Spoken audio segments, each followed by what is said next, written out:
आज का क्वेश्चन ये है, प्लांट्स में केमिकल कोऑर्डिनेशन कैसे होती है? मतलब प्लांट अपने डिफरेंट पार्ट्स को कैसे सिग्नल भेजता है ताकि ग्रोथ, मूवमेंट और रिस्पॉन्सेज सही टाइम पर हो सके। सबसे पहले आइडिया क्लियर कर लेते हैं। प्लांट्स के पास एनिमल्स जैसा नर्वस सिस्टम नहीं होता, इसलिए कोऑर्डिनेशन का मेन टूल होता है केमिकल मैसेंजर्स। ये मैसेंजर्स प्लांट के एक पार्ट में बनते हैं और फिर दूसरे पार्ट तक इन्फॉर्मेशन पहुंचाते हैं, जिससे प्लांट का रिस्पॉन्स स्टार्ट होता है।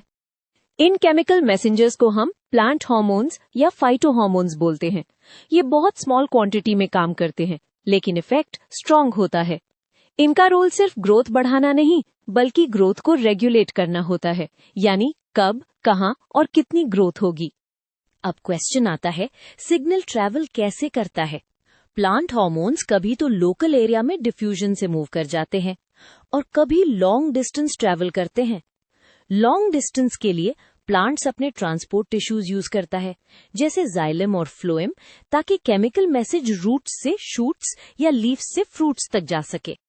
कोऑर्डिनेशन का नेक्स्ट इंपॉर्टेंट पार्ट है टारगेट रिस्पॉन्स। हार्मोन हर सेल पे सेम इफेक्ट नहीं करता, क्योंकि रिस्पॉन्स डिपेंड करता है टारगेट सेल के रिसेप्टर्स और सेल की कंडीशन पर।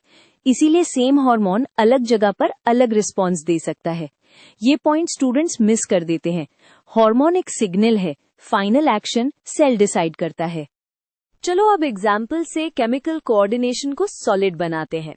ऑक्सिन को देखो, ये शूट टिप में ज्यादा बनता है। जब लाइट एक साइड से आती है, ऑक्सिन शेडी साइड पर ज्यादा कलेक्ट होता है। वहां सेल ज्यादा एलोंगेट करते हैं और स्टेम लाइट की तरफ बेंड कर जाता है। ये फोटोट्रोपिज्म का क्लासिक एग्जाम्पल है। जिबरेलिन्स का एग्जाम्पल देखो, ये स्टेम एलोंगेशन बढ़ाते हैं और सीड्स के जर्मिनेशन में हेल्प करते हैं।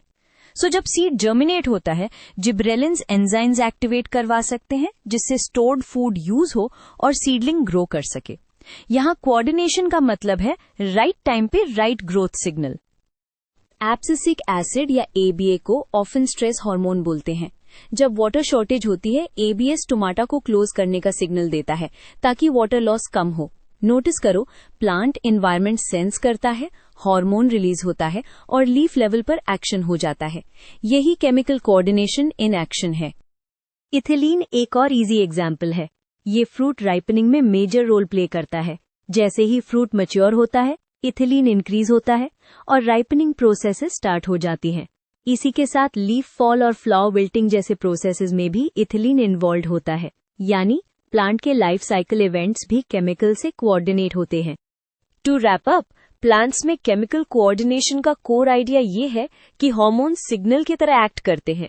ये सिग्नल प्रोड्यूस होता है, ट्रांसपोर्ट होता है, टारगेट टिश्यू सिग्नल को सेंस करके रिस्पॉन्स देता है और प्लांट एनवायरनमेंट के अकॉर्डिंग एडजस्ट कर लेता है। अगर आप 2 लाइन में लिखो तो hormones plus transport plus target response, बस ये 3 पिलर्स याद रखना।